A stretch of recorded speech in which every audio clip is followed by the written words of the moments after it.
Well, thank you so much for the invitation. It's my first time here, and I'm very grateful and honored to be able to speak in this space with all you folks that come from different avenues of life and have very different experiences or common experiences. And yeah, it's just an honor and an opportunity for me to put together different things that I've written or thought about in like one more consolidated, I think, text that I hope it's inspiring. Also, since it's the first conference, I thought that I could lay some ground to think about the different topics that are going to be talked through this conference and not focus only on like one little thing, but to speak from a clinical, psychoanalytic, political, philosophical viewpoints around ideas around madness, right? And historical too. So when I speak here, my title is Imaginary Monsters, Private Madness and the Erosion of Community. I use a lot the word madness or crazy, and I hope you understand that that's trying to be critical of these terms and try to understand where they come from and what function they have.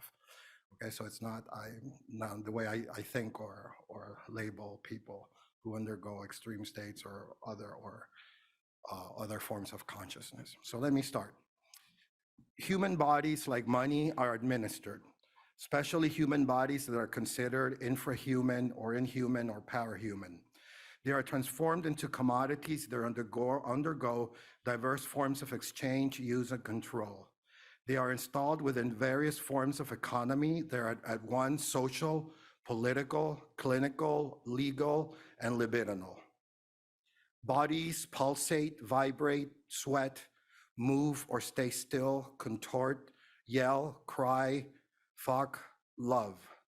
All expressions of a life that is captured within such economies and that is needed to put into motion war machines, legal and carceral machines, institutional machines, technological machines, big pharma machines, normalizing machines, making certain bodies precisely machines through the extraction of all their aliveness. Then they are all disposed of and forgotten, transformed into the living dead, in shanty towns, inner city slums, psychiatric wards, and prisons, to only name a few places. Thrown to the margins of our symbolic and material orders, the margins of the maps of empire. Thrown to the edges of what Western civilization has called the known world, which is outside but also within such civilization, as psychoanalysis has taught us.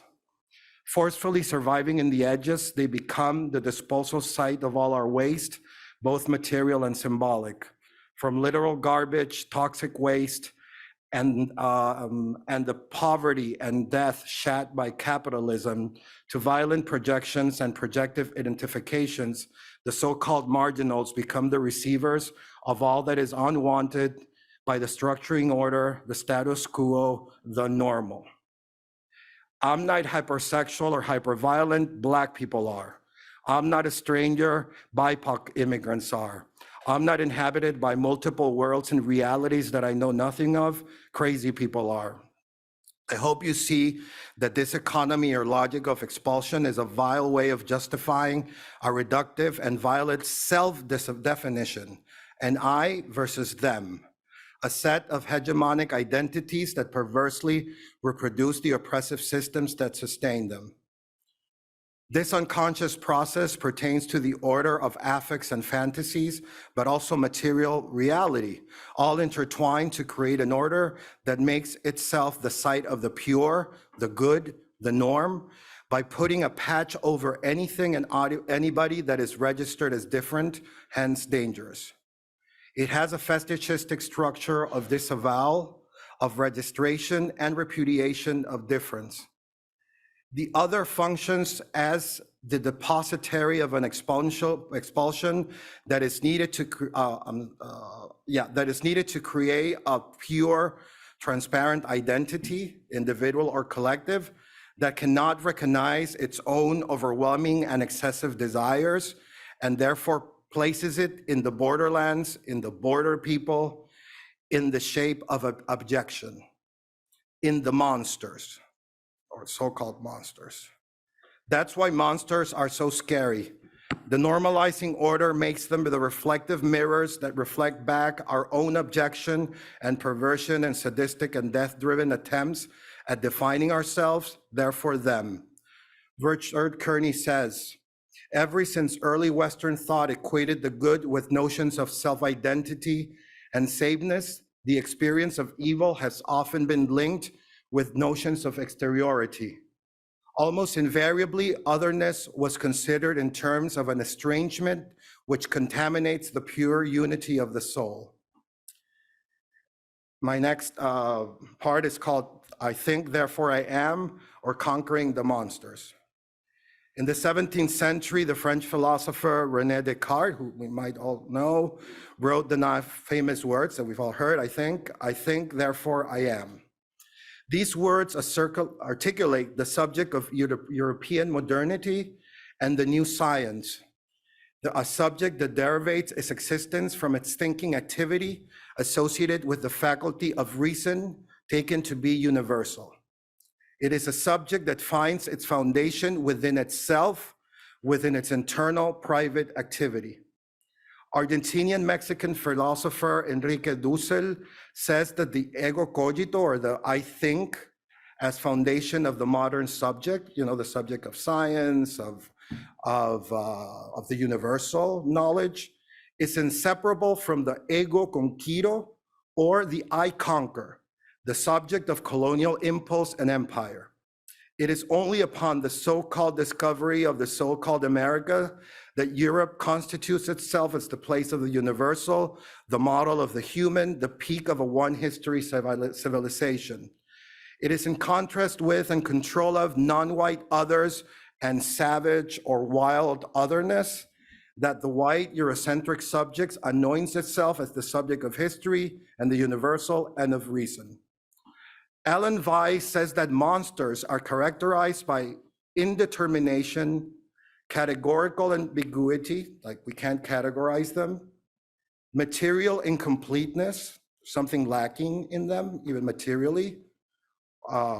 We can think here more perhaps in terms of the brain, for example, and ontological instability, that their very being is unstable. A monster, coming from the Latin monio, which means to warn or to instruct, is a creature that reminds us of a threatening alterity and an extreme difference which exists in the margins. People undergoing extreme states, in my experience, one time or another, experience themselves, or people that I've seen, as monsters within a social order that defines what or who is materially complete, categorically unequivocal, and ontologically stable. Institutional and symbolic and material walls are meant to keep monsters away. Think of the carceral psychiatric system based on disciplinary and normalizing forms of classification and punishment. A monster is an imaginary aberration that reminds us of a threatening alterity that can potentially infiltrate the status quo. Monstrous body, in carrying the weight of political, social, and sexual aberration or transgression, establish the borders of the known and the acceptable. They also create a boundary between the individual body and the body politic. As Richard Kearney says, the prejudice against exteriority has by no means disappeared in our contemporary world. We find many popular media narratives promoting paranoia by anatomizing what is unfamiliar as evil. Such tales reinforce, once again, the idea that the other is an adversary, the stranger, and most importantly, a scapegoat, which I think it's an experience of many people who have undergone the psychiatric system or been part of it. It is the proclivity to demonize the other as a menace to our collective identity, which so easily issues in hysterical stories about invading enemies. Most nation states bent on preserving the body politic from alien viruses.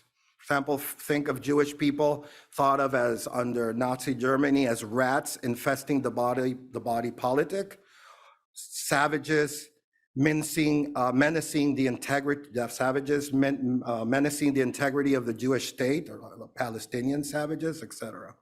Seek to pathologize their adversaries. Again and again, we, as the I, is defined over and against the foreign them. Borders, both national and individual, are used to keep the monsters away. Remember the 2018 caravan of immigrants slowly coming to the Mexico-US boundary, leading up to the State of the Union by chance, and in fantasy menacing the Union of the State?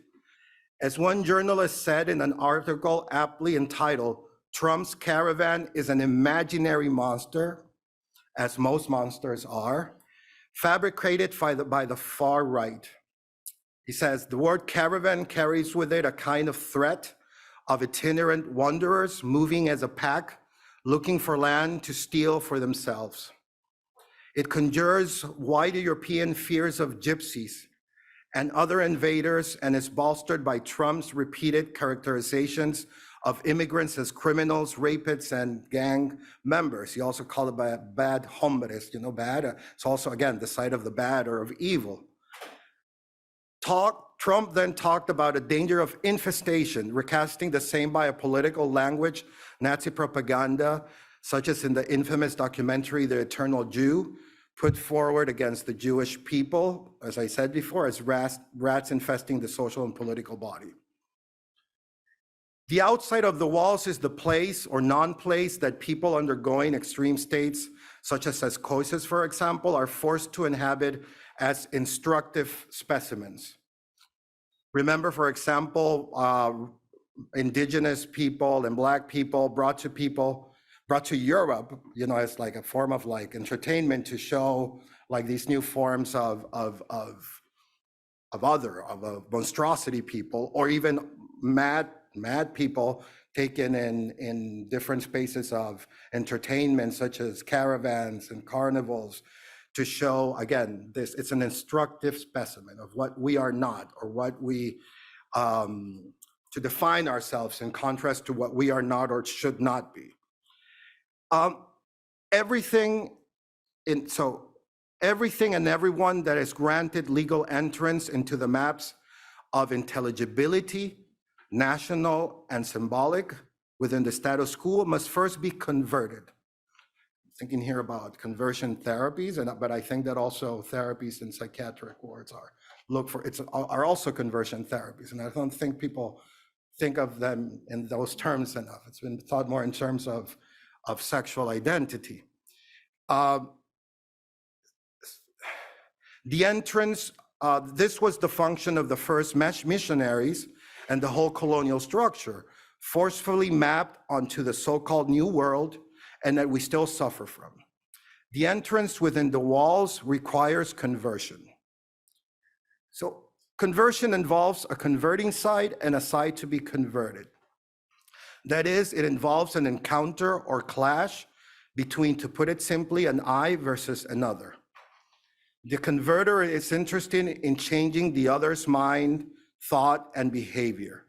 And there's the underlying assumption from the viewpoint of the I, the one that anoints itself as what's normal, what's the side of the pure, the good, that its ideology is the true one, and that in converting the other, let's say the other that is, again, the side of the bad, of unreason, of impurity, what the I is actually doing is bringing out within this other their own ideology that is considered to be hindered by the other's form of living. What we were talking about here, right? That it's not about helping the other person or interacting with the other person to find their own truth, but by imposing your own truth within the other that is considered kind of like hindered or occluded by let's say, the mental state of the other, right? They cannot have access to my truth, not to their truth. The psychiatric order and model attempts the conversion of the mad. This can be done forcefully through different forms of torture, for example, from extermination to physical and chemical restraint, to making the other a living dead by over-medicalization or or different forms before of like brains extractions, but also rhetorically through overpowering forms of persuasion, forms of pacification, classification. Think of the psychiatric wards in the DSM, for example. So classification is also important here. And the many truth technologies in between these two poles. The result is that the other's difference and experience is forcefully erased and seized within the realm of the I, or the normal, its own sameness, intelligibility, life, and subjectivity. Let me move a little further ahead so I have enough time. Well, I'll read this. What Trinity Minha, who's a filmmaker, anthropologist, and critical thinker, what she calls a definite image repertoire. The image repertoire, which is basically the idea of stereotypes, are the threatening alterity of the barbarian, these are all in quotes, right? The pagan, the infidel, the wild person, which is also related to the mad, unreasonable person, and the native. And I said, we might add the mad person within a violent, imposed, pre-given symbolic order that delineates the acceptable and the taboo. The unknown is converted into the known. This way, quote, the full man, the church, the humanist, the civilized colonist, the professional anthropologist, and the psychiatrist, or certain psychiatrists, all of whom have a human face, because this is done out of good, I know good, I know better than you what you should do, all of whom have a human face, project their needs into the needy, and position themselves as messianic saviors, revealers of the truth within the other. Captured by and constituted around this system, the American mental health system has uncritically assumed that the subjectivities of people undergoing extreme states such as psychosis are framed by an inherent terms of deprivation and lack of autonomy and irrationality and lack of control. These essentialist traits thwart all possibility of a meaning-making process and therapies that expand subjectivity and experience. Therapy for this group of people, too often discriminatory, calls for only reality-oriented forms of therapies and symptom-focused kinds of short-term treatments. I don't have anything against short-term forms of treatments such as CBT, DBT. I think they're very important, but I'm talking about more systematically about these other forms of therapy that are about meaning making and the expansion of subjectivity, as the people at Science call therapies of relation, insight, and depth are excluded. And excluded in particular in the, I don't like the word treatment anymore, but in the interaction with people undergoing extreme states, because they're thought of as not, like promoting regression, or the space is not for meaning making. Hence, the supposed concreteness or lack of meaning of these subjectivities is uncritically taken to be completely knowable in advance, through scientific knowledge, right? Hence converted into figures that belong to a definite image repertoire, or to certain stereotypes. Martinican philosopher and writer Edouard Glissant advocated for the right of opaqueness in the racially oppressed. I advocate for this same right for the mad, that their mind is not transparent or can't be known in advance. You can't just project a bunch of, let's say, your own shit onto other people. Within a framing where the minds of these groups are supposedly knowable in advance, such subjectivities are colonially managed or helped or converted with all the good intentions in equally concrete ways, telling people what to do and how to live their lives over medicalization, over hospitalization, managed care, or assuming that what is just needed, so because I think that this is needed too, just needed are coping techniques, which include the neoliberal ideology of wellness for all, or positive thinking and its tyranny of happiness. this, this reductive approach only cruelly teaches be normal or withstand marginality. It doesn't transform it, marginality. The American mental health system functions as an apparatus in the Foucauldian sense of the term, by Michel Foucault, the French philosopher, that is constituted by a set of hegemonic ideas about mental health and subjectivity. These work in tandem with specific practices that are once legal, about all the necessary advocacy that people do in regards to the legal, but also this country is, one of the most litigious countries in the world, such that clinicians don't work in favor of the people they're working at, but they work in order not to be sued, basically. And that's, I think, it's a very terrible thing here. And there's a book that I recommend in relation to this, which is, I don't know if you know Christopher Bollas, who's an American British psychoanalyst. He has a book called Catch Them Before They Fall.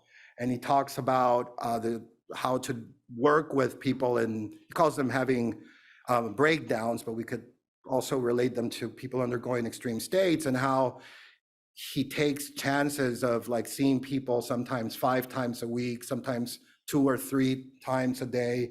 We're talking here about more support with individual psychotherapy in work with a social worker and a psychiatrist who's not attached to the biomedical model. And then the result is avoiding hospitalization. I think that many people are doing this, including me. I also do it, but we're all hidden out of fear of being stigmatized or even sued, I think. So these practices are legal, political, economic. We know the insurances that only pay for very few sessions, and clinical. Treatment plans, low-pay clinics, interns are very brave people, but they're sent out into community clinics with no experience, seeing very complex situations, and then people coming in and out of the clinic not allowing a sustained form of care. And that administrate all these practices, mechanisms which exercise violence and power over the bodies of the mad. The American mental health system is an apparatus where the mad are pathologized or made concrete through assumptions which suppress any notion of agency. Individuals are rather victimized as powerless, dependent, infantile, or underdeveloped, capable of little or no self-determination. The symptoms and sufferings of these people, which for psychoanalysis may carry a secret protest against the logic of discriminatory and our oppressive realities. We were talking about something other, right? Access to something different, something creatively different, and that might expand our social imaginaries, are converted and silenced within manageable care, pre-given outcomes, and standardized forms of treatment that prescribe what it means to be healthy and normal. My experience has shown me how within the American mental health system, there is a persistent divide between its biased assumptions about the subjectivity of certain oppressed group, such as those undergoing extreme states, and how these subjects make the clinic in creative ways that must force clinicians to reformulate praxis when working in clinics. Unless clinicians, of course, want to repeat, now at the level of the treatment, the same kind of oppressions, projections, discriminations, and conversions that the mad have endured all their lives. Okay. So this is entitled The Erosion of Community and a Community to Come. Roberto Esposito, who's an Italian philosopher, says that thinking about community is today more necessary than ever, given the failure of all real communisms and the misery of new individualisms. Jean-Luc Nancy, who's a French philosopher, says the individual is the residue of the erosion of community. Nancy argues that two things negate community. So let me repeat that. The individual is the residue of the erosion of community. So once the the community is eroded, the result is thinking as the individual, as that from which we start from, in order to build, organizations, for example. So the individual is the starting point, or mistakenly taken as the starting point. Nancy argues that two things negate community. One, the idea of an individual that is taken to be the point of departure of the common, which decays inevitably. If the point of departure is the individual, this decays into the atomization and privatization of experience, or commodification of experience, that I think it's proper to liberal capitalist democracies. And number two, the point that's something that negates community, is the idea of a fused collective body, which results in undifferentiation, right? We're just like a mass with no sense of individual or subjectivity or singularity. Let's not use the word individual, the singularity of experience. Historically, these forms of organization have been based on a fixed identity of either the individual or the collective. This phenomenon is what Edouard Glissant has called the totalitarian drive of a single unique root. Esposito asserts that community is not a wider subjectivity or a unity of unities. He says that this idea stems from a concept of the subject as absolute unity. Community, according to this perspective, is therefore a property belonging to subjects that join them together, an attribute, a definition, a predicate that qualifies them as belonging to the same group, or as a substance that is produced by their union. That's how we normally think of community. We all share a common identity and we get together to intersubjectively reinforce our own sense of who we are. He's going to be critical of this. It is not a place where subjects enter in contact, I was just repeating myself. The subject, individual or collective, is taken to be whole, produces the notion of community as that which reflects what is most properly our own. Normally, this is related to some fixed reductionist definition of the human or of humanity in terms of language, territory, nation, etc. In this sense, through community, we gather what is most common to all of us and communicate what is most properly our own. Community, according to this thinking which Esposito criticizes, is related to to property, and to appropriation, which are all terms related also to capitalism. But if the common is that which unites the varied properties of the members of a community, then they must all have in common what is most properly their own, right? What they have in common is it's more their own. Esposito says they are the owners of what is common to all. Here's a bit of a paradoxical thing, right? They are the owners. What's most mine is what's more common to all. This is the starting point of the thinking of a community or a community to come. The common is not characterized by what is proper, but what is improper, but what pertains to more than one, what is public or general in contrast to what is private and individual. That which is common, public, and general is not a property, but rather a debt, an obligation to the other, as well as a gift that is to be given to the other, all of which establish a lack. And I quote here his words, "I owe you nothing, I owe you something, but not you owe me something." This is what makes the subjects of a community to come less than a master of themselves, and more precisely expropriates them of their initial property, of the most proper property, namely their own subjectivity. What is given as a gift, debt, or obligation is the voiding of one's own subjectivity and its exposure to become other, or being open to become other through its interaction with the other. So a community, according to this understanding, is that which interrupts the possibility of the subject returning upon itself or becoming whole, right? Because the other interrupts that in your interaction with them if you're fully open to the other. Being is what interrupts the possibility of the subject returning upon itself, being fully transparent to itself, being master in its house, as Freud says. It is that which turns the subject inside out, fully exposed to the other. Esposito says a dizziness, a syncope, a spasm in the continuity of the subject. No one is exempt from communitas, or the community. No one undergoes immunitas, or immunity, except exceptionalism, the privilege of being immune to non-engagement because they think of themselves as providing a norm with no lack and with no defect. Let me jump a little bit here.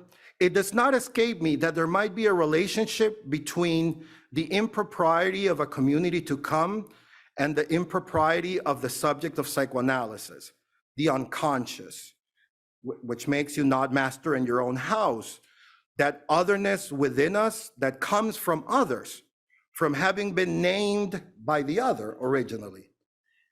Although we might rename ourselves afterwards, but we're first talked about, interpreted by someone other. Being named, being social beings, being beings with language. I wonder if we could think of the unconscious as the impropriety that is shared, the being inside out, this openness towards the other.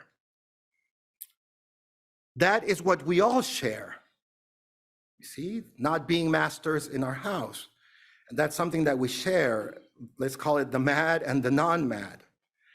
An essential lack that means to be subjects of desire, right? Because if you desire something, it's something that you don't have.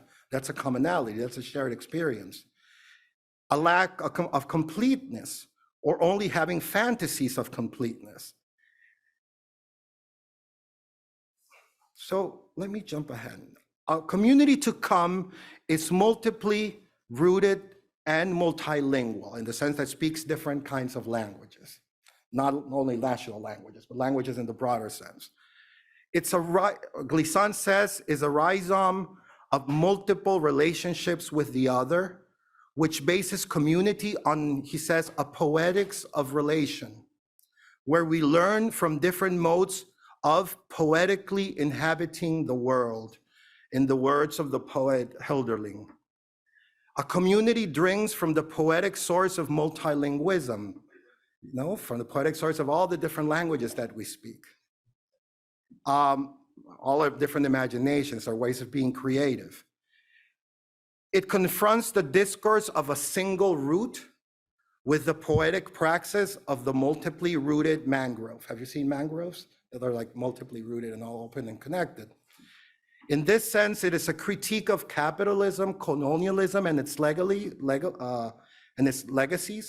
liberalism's idea of individuality, and all the disciplinary institutions and praxis, psychiatric, psychological, that sustain them through their private technical language of appropriation and property, and their attempts at ideological self-mystification. Nancy says that the present tax of being in common, and I may add for therapies that address extreme states, are disidentification with fixed social roles, worker, parent, psychoanalyst, or therapist. Can't identify yourself too much as a therapist or as an analyst in treating others. Sharing a constitutive lack of a full identity, being outside oneself and open to otherness, which is where the word ecstasy comes from, being outside yourself. There's here something about ecstasy that's important. Sharing what I don't have or what my I doesn't have. Experiencing the experience of sharing, which is a relationship. Unworking or working away from the possibility of falling into fixed identities, individual or collective. Play is fundamental here. It is an intermediate, transitional, liminal area of experience that represents a threshold between the beginning of a process and its completion. The unworking of community through play means working against any completion of the process of community and striving to stay at the threshold of experiencing. So community is always an ongoing community. It's always moving. It doesn't stay static.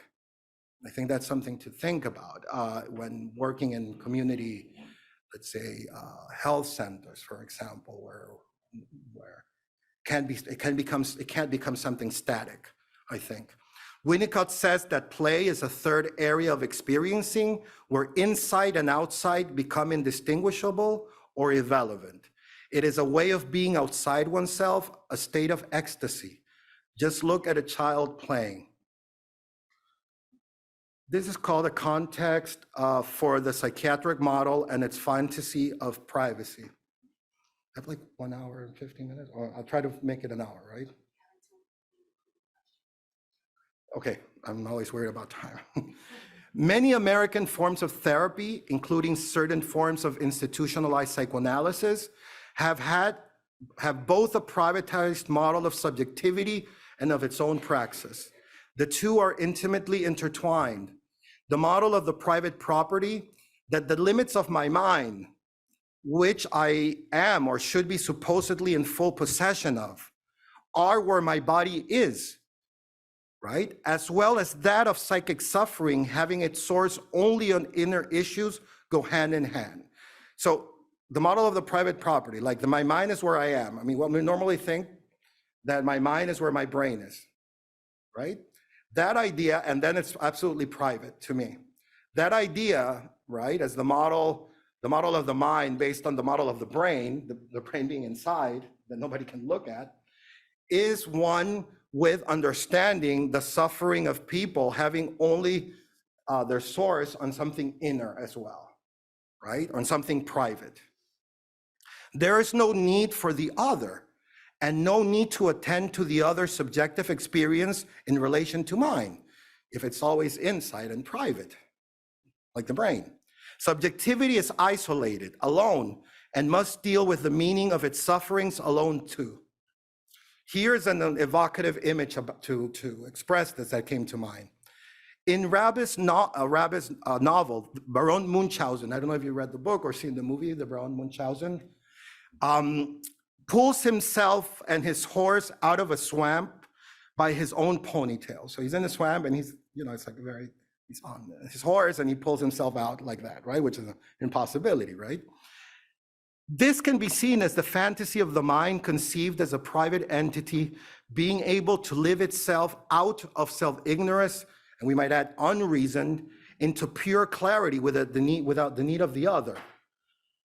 As if the self could become fully transparent to itself, as if we were private islands and not communal beings constituted by lack and by the sharing of that lack. It is also an image of subjectivity as my own property. It is the avoidance of the swamp of community, those transition zones between the groundedness of earth and the fluidity of water. It is an avoidance of its messiness, its capacity to suck you in, its heterogeneity, and its density of experience. Especially the minds of the mad are taken to be essentially private with no relation to the common, hence their suffering being solely of internal origin. This is also the result of the erosion of community. Madness thought of as only an individual phenomenon inside the head.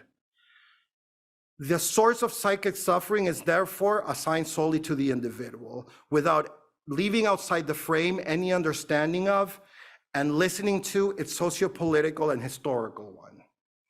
One historical framework that is, for example, forgotten in working with psychosis by clinicians, right? And that still has its, in the way it is treated, is that provided by Foucault in Madness and Civilization. He provides there a genealogy of the different conceptualizations and attitudes towards madness, what today we would call extreme states. In the Renaissance, mad people were thought of as undergoing a special experience that offered wisdom to those in contact with them, even a numinous experience. Hence, there was a serious engagement with the insane insofar as they had lived, experienced a liminal one between the known and the unknown, the limits of the thinkable, of, he says, the mysterious forces of the cosmic. What today we would think of also as the mysterious forces of our subjectivities. Under this regime of thought, which is an amalgam of Christian theology and Greek philosophy, a notion is developed that God, in creating the world, give embodiments to his ideas. Just as our thought is close externally in our words, so is the thought of God, deployed externally in creation. I'm going to get there with a place that I think is less historical. That is, as it were, God's speech. That is why everything under this regime of thought, proper to the Renaissance, the Middle Ages, but especially the Renaissance, everything is a sign in the world, if we can see it properly. That is, as it were, God's speech. This sets the framework for the theories of the Middle Ages and the Renaissance, what one could call the semiological frameworks, which pictures the world as inherently meaningful. The beginning of the modern age and the new science, from which all our sciences come from, represents a collapse of epistemic, moral, and political absolutes, a crisis caused by three things: the collapse of traditional authority, the disappointment before the discovery that meaning supposedly is a matter of mere convention, and the disenchantment of the world. All these phenomena have in common the experience of a sense of a loss of presentness or responsiveness before the world. The world doesn't speak to us anymore. So we're not present, ever present in the world. And I think that's the reason why nowadays it's very difficult to form experiences or create experiences. The lost experience by modernity means the collapse of the world conceived as the embodiment of God's ideas, which is ultimately the world where everything was experienced as inherently meaningful. The idea of the world as an embodiment of meaning, as a sign, is thus substituted by a conception of the world as objective processes to which our representations may or may not correspond. So there's this idea of created this separation between a subject that knows and an object that is known, right? And especially that's the model of science or of the new science. So I believe that it's not by chance that also during this period occurred what Foucault calls the great confinement of insane people in the countries of Europe. From before in the Renaissance, they were addressed as people containing important experience and wisdom. But then during this time of the new science occurs what he calls the great confinement, where insane people in the countries of Europe, they were expelled to the margins of society, separated from the body politic, from the nation state and the normal citizens, to the creation of new institutions. How you say in English? Lunatic asylums. There was a moment of the creation of these. The antisocial, according to this model, included an amalgam of prostitution, vagrancy, blasphemy, and unreason, all put together, right? People suffering supposedly by choice as moral failure, their antisocial tendencies helped define by negation what was normal: the nation state, rationality, and knowledge understood as objective understanding of the other as object. As Foucault says, institutional confinement conveniently made insane people available to medical doctors, then beginning to view madness as a natural object of study, or an objective object of study, and then as an illness to be cured. Does this sound familiar? I mean, so it has a whole history, right? It's did not start yesterday. So this part is called towards community therapies and community psychoanalysis. Therapies, including psychoanalysis within this community to come, should disrupt this structure and its unthought equivalences. A community psychotherapy confronts the private Cartesian I think, therefore I am, with the I was loved, therefore I am. The subject presupposed is preceded by eros and community and opens itself to them. The subject, fantasized as private within a system constituted by liberal capitalism, rather finds its space and its definition in the other, in the space of the public, as we saw in talking about community before. As Todd McGowan claims, here's a quotation, capitalism reverses the actual chronological relation of public and private. The subject first comes into existence as a public being and subsequently establishes a private world in which it shields itself from the public and fantasizes its isolation from others. End of quote.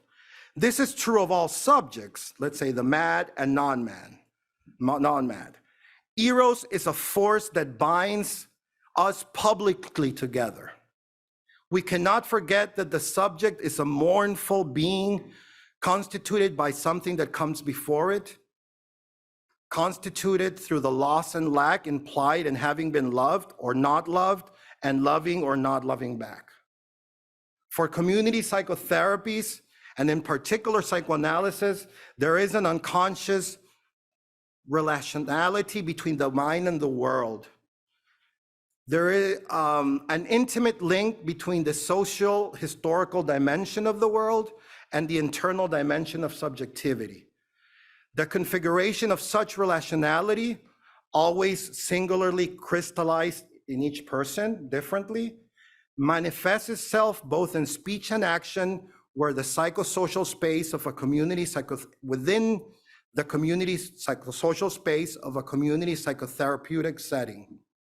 It is within the therapeutic setting, there's a recreation of the unconscious structure of the analysand's suffering in the world, but also the unconscious structure of the world that produces such suffering. In this sense, community psychotherapies deal both with individual and societal issues. Alienation is one, which is interesting because it is a term that's both political and psychological, right? Alienation was related also to the mad. They are the alienated. But since Freud and Marx, we know that we all are alienated, essentially. There's no difference. That's an experience that we all share. Any psychotherapeutic encounter is not a mirror of the world, but also a part of it and its history. It does not occur in a historical or socio-political vacuum. Think of the DSM. It's part on culturally, now it's called cultural syndromes, but it used to be called culturally bound syndromes. But the DSM is also culturally bound, and it's not thought of as that way, right? It's thought of as like separate from history, like an objective object, but it's also culturally bound. There are places where, well, I'm not gonna get in, that's a long story.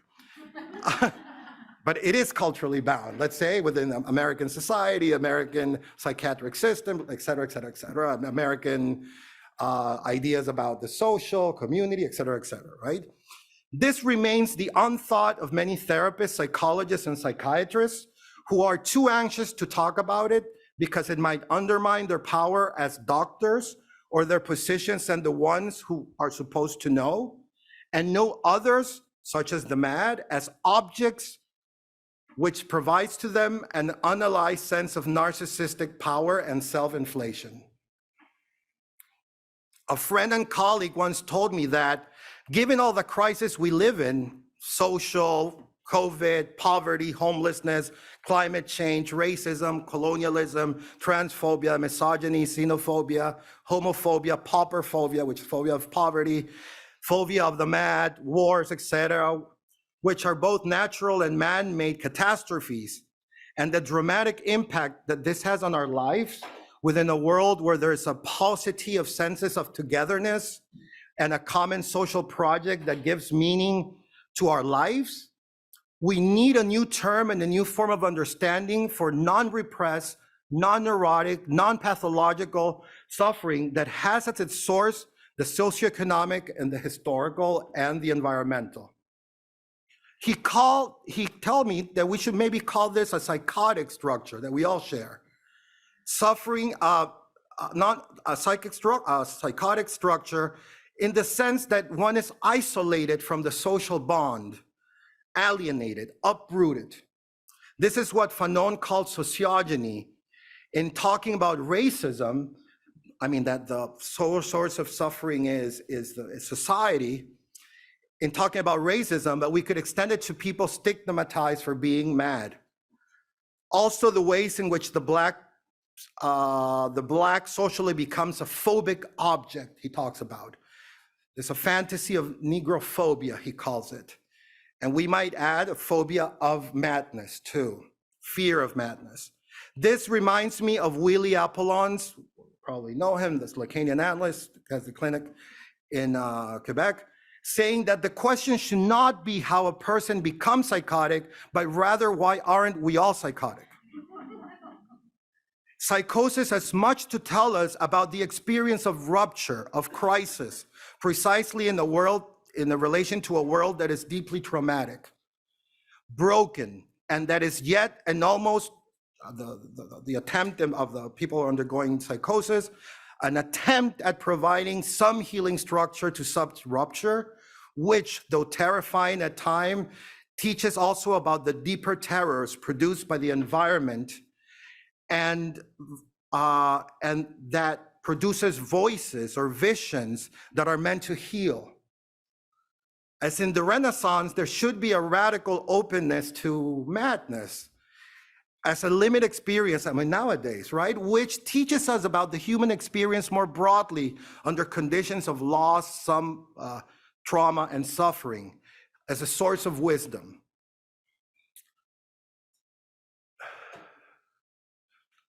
Simone Weil, you might have heard her, was a woman who was a philosopher, a mystic, a revolutionary that I really admire, and I think she saved my life during COVID because she was all that I could read. Simone Weil says that attention is a form of prayer. So maybe paying attention to the living is akin to praying to the dead. Caring for those who live their suffering, and I'm talking in the context of people who suffer from mental extreme states, caring for those who live their suffering is a form of remembering whom we lost, of claiming their ancestry, their deeds and aliveness as ours. Praying, caring, and inheritance are interrelated tasks. This is perhaps a way of interpreting Hans Lowell's saying that psychoanalysis has to do with converting our ghost into ancestors. So this part is called attention and listening. 10 minutes, okay, I'll go. The experience of suffering demands attention. For Simone Weil, we do not fully understand a fellow human being by just staring, thinking, or even commiserating. Understanding comes only when we let go of ourselves and allow the other to grab our full attention. In order for the reality of the other selves to fully invest us, we must first divest ourselves of our own selves. I cannot understand the other's affliction from the point of view of my own privileged position. I have rather to understand myself from the standpoint of the other's affliction, to understand that my privileged position is not part of my essential my essential nature, but just an accident of life. The capacity to give one's attention to a sufferer is a very rare and difficult thing. It is almost a miracle, she says. Weil says that the source of her compassion has to do with the source of compassion towards suffering people. I think this is a beautiful definition. Attention is a contemplative stillness, an emptiness that permits the other to enter into one's consciousness and heart, she says. Stillness involves another kind of temporality, which is things that take time. I always say that psychoanalysis takes the long way home. Against the world of results, of productivity, speed, short-term treatments, there's no space for stillness.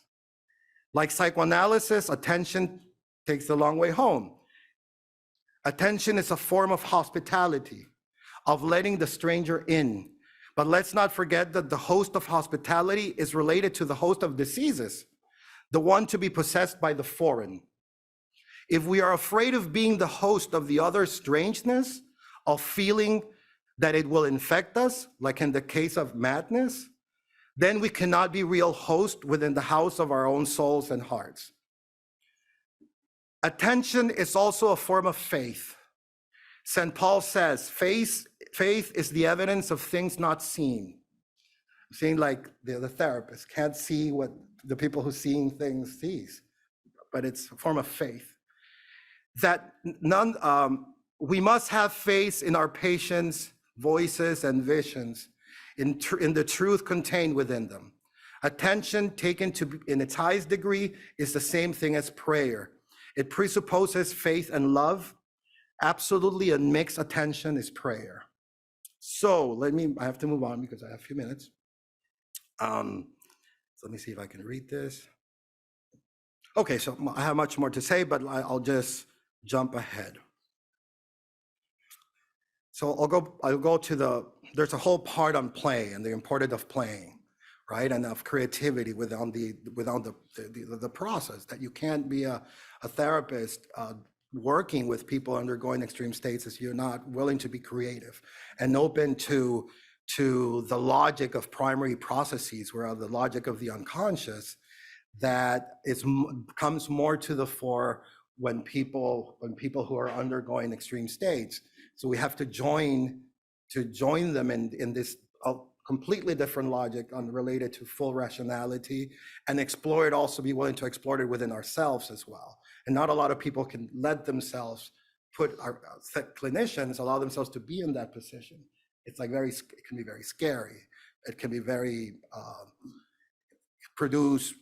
it's just the fear of somehow of like fragmentation. So that's the part that I'm jumping over. We can talk about it. So I'll end with this. Wittgenstein, the philosopher, talks about soul blindness.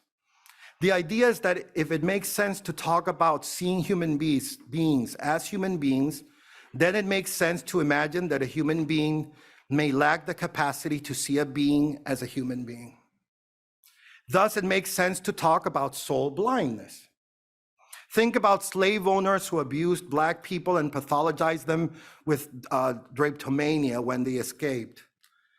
Or the Spaniards who did not see so-called New World indigenous people as human, as having a soul. This was a whole discussion in the 16th century. Do they have a soul or don't they have a soul? Philosophical discussion. Think about the people who are discarded in psychiatric institutions. Or simply think about a white policeman who chokes an innocent Black man to death.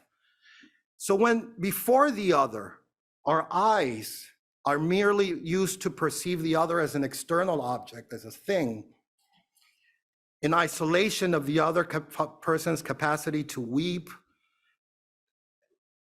for example, and thus is the capacity to weep, for example, the power of seeing, which is acknowledging, right? Seeing the other, noticing the other, is used as means to becoming inexpressive, unresponsive, or only cruelly responsive, and thus hidden to the other. We can make also ourselves hidden to the other.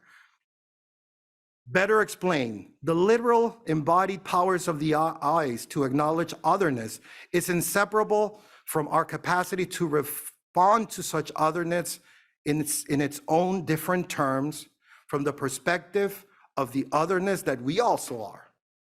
But the question is, how can we fail to recognize the other who is unhidden or present before us? For example, in a therapeutic setting, if they not have become literally invisible. My answer is by hiding the other and hiding ourselves.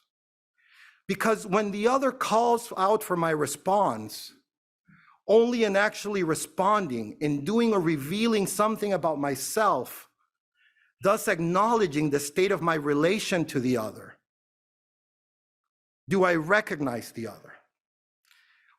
The other's demand or need for recognition, even if unheeded, puts us in a position of responsibility.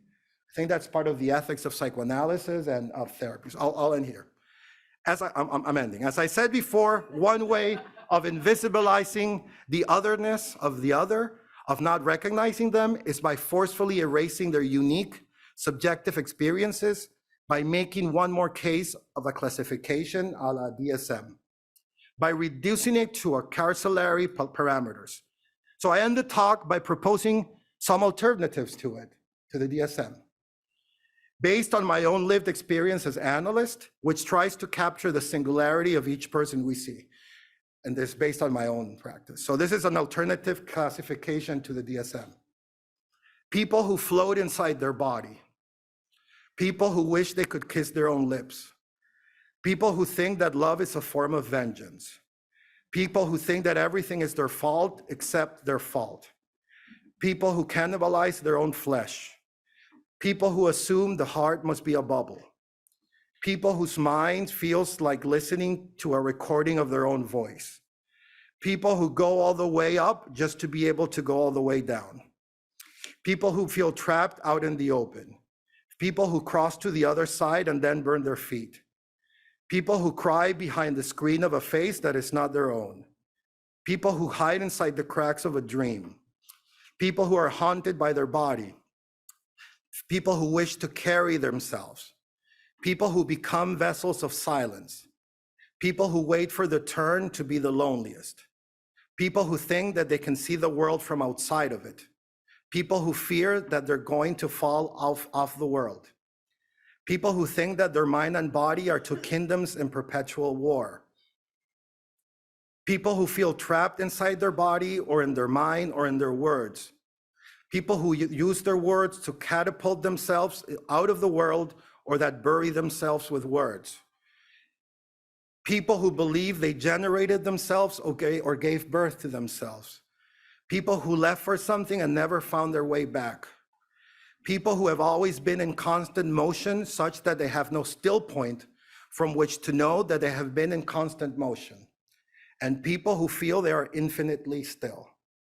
So thank you for your attention and your stillness.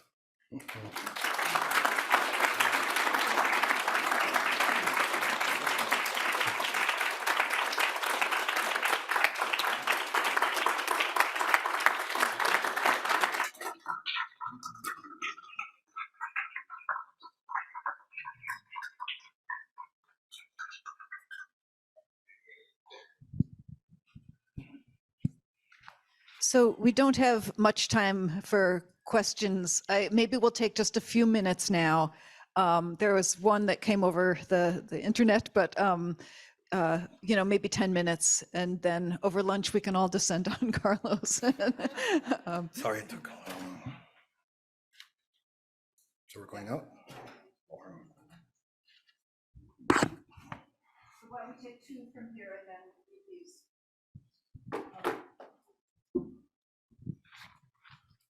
Hello. So Carlos, I just really appreciate the talk. And I was just from the first meeting we had, and there were these questions and ideas about how we can help. And just like an idea of the community to come that you were talking about just seems so powerful. I just really wanted to appreciate that and maybe even think about that in our future talks through this weekend as being just a very powerful idea. So thank you. No, thank you for your kind words.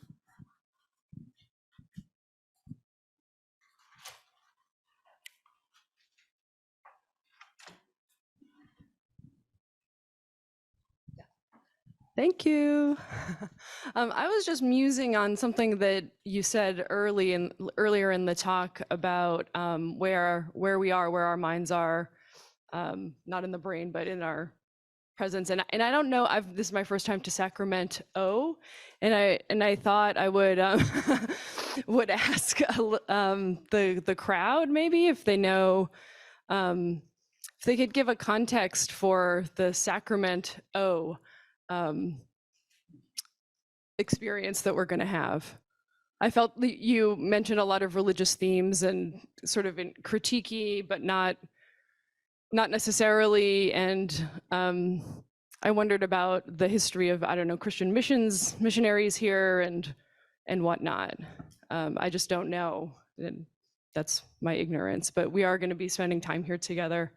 So yeah, just throwing. Well, I don't know Bring that the up. history of the Sacramento. I mean, but I can tell you about I used a lot of religious tones in purpose. I think that there's something about extreme states that is very related to the religious, in my opinion. It's like this liminal space between something that's known and something that's unknown, numinous, it's liminal. It's this, for example, it comes to mind the shamanic place within communities where they're always placed on the margins and they're the ones who kind of bring knowledge from outside and the community brings them food. And I think there's something religious about it. I mean, however we understand the religious, you see, which is like a link between something that's known and something that it's known, and it's brought into, like, it enhances our experience of our knowledge, right? So I think that that's an important thing. And I truly believe that after I said that the Renaissance, there was a loss of this sense of religiosity that I don't think is related to the institutional religions necessarily. And that I think people in extreme states still manage to express, I think, in some way. And I think there's a lot to learn from that. See, I think so. And so that's why I use like religious, not in a critical way, just to say that it can be understood in that way, or within a more psychological perspective, it can be understood in terms of the unconscious. So it's not critical. It's like different ways of understanding the same experience. I owe you the Sacramento part. So. Yeah, we're going to be figuring that one out as we go this weekend. I'm just going to read a couple of comments that came in. Ross Tappan wrote, "I resonate with your idea of community, which I understand that you locate transitionally ? Between private individuality and mass collectivity. Individual identity qua ideology relies on implicit hidden sources of the mass collective. When I conduct process groups, what I am looking for is that people become individuals in relationship, not subject to the anonymous tyranny of the group, nor painfully isolated in privacy. This is a delicate matter, not in anyone's particular control. It is always done together. It also resonates with Benedetti's, who is the founder of ISPS, understanding that psychosis involves issues reconciling symbolic, merged, and individual, alienated isolation, sense of self. So I would say that individuality is very important, but as an achieved in process reality rather than a given reality, which is. I fully agree. It's a thing in nice. process. And I think, if I can say something that I missed, I think that the community, if we talk about transitional spaces, that intermediate area, our third area, I think the community is a transitional space between the social and the individual. And I think the erosion of that community creates delinks the individual from the societal. See, that part I had to leave out. And I think that space of community is a space of play. I think of playing in the broadest sense of the word. I remember Nietzsche saying that we have to return back to playing with the seriousness with which children play. And I like that. Like also in a community to come, I would say. It's a future idea. Yeah, futurity. I'm just going to read one more, and then Francoise, I think you had a comment as well. Hi, Carlos. Thank you. Oh, sorry, this is Ben Goldstein.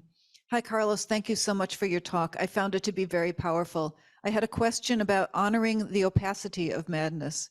As I understand it, you are saying that we need to allow mad people in the space not to have to explain or render their experiences in ways that conform solely to consensus reality. As a clinician who also has a lived experience of extreme states, I find I struggle with this. As therapists, how do we support our clients to understand what they have been through on their own terms, while simultaneously making these experiences understandable to other people in their lives who want to be helpful, supporters, friends, and family, in addition to medical professionals and therapists? I hope this makes sense, and thank you. Absolutely does. I think that is about, the answer for me would be like listening. You see, that's one of the more difficult things, and paying attention. So yeah, it's a struggle, but it also involves being, as a clinician, being comfortable with not knowing. And the opacity doesn't have to do with considering that there's something that we can't, again, as this person said, that we can't assume that we know the mind. Like, for example, when we do DSM, well, via DSM, this person had this symptom, this other thing, and that's what's happening to them. See, the mind of the other is transparent to me, right? This is what's going on in the person, that's it. Opaqueness involves the idea that the other, we need to get to know what the other has in mind, and we have to wait, we have to listen and pay attention. That's the opaqueness. That's the same he says, it happens with marginalized populations, right? When we just think we know them through stereotypes. Oh, Black people are this way, women are this way, trans people are this way, and we think we know. So I think that opaqueness should be a right. Yes, just to add something to the image, how you say image, memorial? No. I'm sorry? To add something to the image of Descartes. He pronounced this sentence, je pense donc je suis, in a context, 18 years after he went to a severe traumatic, extreme state. He lost it. And we have to remember that this sentence comes after annihilation of himself. I think, therefore I am, and he doubted about his own body. He was at war near Ukraine, in Praha, and he was at war, so he lost it at that moment. He wrote the Discours de la Méthode 18 years after, in French, to be read by women who are half of the world. So he addressed it to women. And, so there are many stereotypes about those thinkers, and that we just take stock phrases like that, and we generate general thinking where it was rooted in madness. Absolutely. And also, after that, he became a psychotherapist in the correspondence with the Princess of Bavaria, Bohemia, Elizabeth de Bohème, where she criticized his dualism, animal and thinking. And he said, of course, I don't use it anymore. I needed it to survive at that moment. And he gives her a real psychotherapy by letters, drawing on his own experience. Wittgenstein the same. Jim just gave me this book. Now, coincidence. What is it? What book is it? Notebooks, 1914, 1916. He was at the front, heavily traumatized, completely mad during 10 years. Yeah. So madness among those philosophers goes with psychotherapy. That's what I want to say. And there are also dreams that Descartes has that are in these correspondences. Yes. And the other thing, you're right, he also lost his daughter. And Descartes carried a doll of his daughter with himself all the time. I mean, that's another thing to explore. But it's interesting how these things have their source in madness, but then are taken to be within, I mean, the Cartesian ideas are taken out of that. Exactly, yes, absolutely. I fully agree with you, yes.